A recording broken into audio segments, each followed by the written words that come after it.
Depuis longtemps, les hommes du monde entier tentent d'appartenir à un groupe particulier.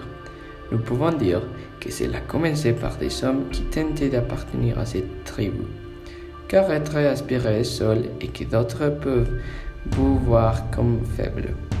Cependant, de nombreuses années ont passé et nous adoptons toujours la même conduite. Quand nous sommes jeunes, nous nous comportons parfois d'une certaine manière ou faisons certaines choses qui, selon nous, nous permettront de nous adapter. Ce n'est pas un comportement dont nous avons encore besoin.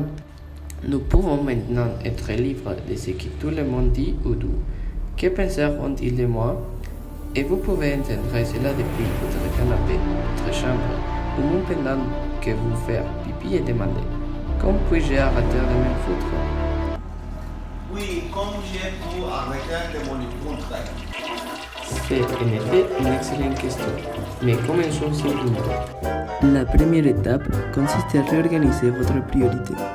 Vous devez comprendre ce qui est important pour vous.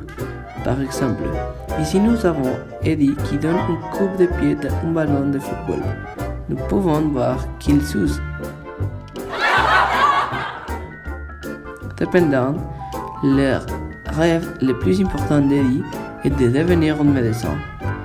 Pourquoi diable s'en soucierait-il si quelqu'un dit qu'il craint d'être un joueur de football, s'il ne sera finalement pas un joueur de football professionnel? Prenons un autre exemple. Nous avons maintenant Federico, un autre élève de ma classe de français qui a droit à 100. Dans mon école, un 100 est la meilleure note que vous pouvez obtenir. Cependant, il est habitué. Il obtient toujours des 100. Mais regarde, Camila se moque de Federico. Elle l'appelle une merde. Federico pourrait être triste à cause de ses commentaires. Néanmoins, il ne s'en soucie pas parce que son objectif est d'être le meilleur moyen de ma génération. Et comment l'obtiendrait-il? En travaillant dur et en obtenant de bonnes notes. En plus de le regarder, il est très beau. Vous comprenez mon point. Cependant, il y a deux côtés dans chaque histoire. Donc, dans celui-ci, nous avons des gars timides qui se soucient de ce que les gens disent et nous avons les gars qui sont les méchants. Imaginez ceci. Vous marchez près de votre lycée, comme vous le faites habituellement. Vous voyez les gens que vous faites toujours. Il y a les couples énergieux qui n'arrêtent pas de s'embrasser.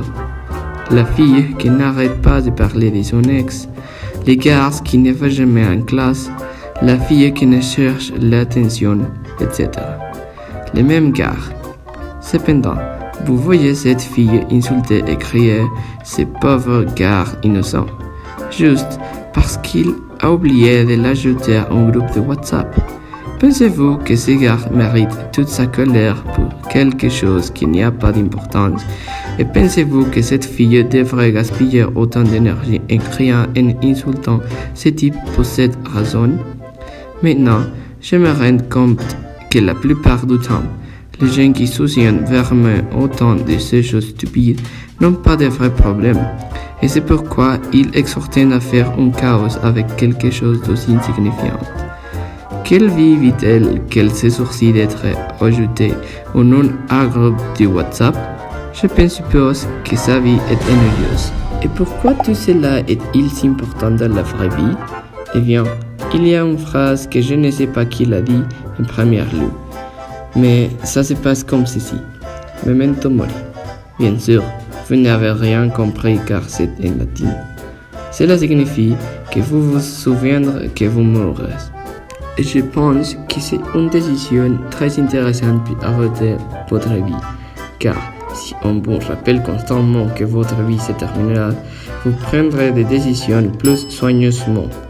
Vous attirez votre attention sur qui compte vraiment. Mark Manson, dans son livre The Subtle Art of Not Giving a F***, dit que l'été d'espérer le plus important est quand vous réalisez que vous mourrez un jour et que vous ne vous foutez pas parce que cela signifie que vous acceptez l'idée de la mort et que vous vivez avec. Au lieu de cela, Si vous vous associez de tout inconsciemment, vous ne voulez pas penser à la seule chose qui est certaine en chacun de nous. Il est curieux de voir combien de personnes sont mieux préparées pour un voyage d'une semaine que pour leur propre mort, ce qui arrivera quoi qu'il arrive.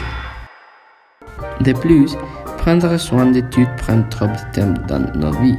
Imaginez calculer tous les heures que vous passez à vous inquiéter, à vous soucier de ce que vos amis vont dire de votre idée d'entreprise, de ce que votre maman va penser de ce que vous allez étudier, ce que tout le monde pense de vous. Il a été populaire de nos jours d'être la garde qui ne se soucie de rien, et plus que de le faire parce que c'est attrayant. Vous devez le faire parce que c'est la bonne idée chose à faire.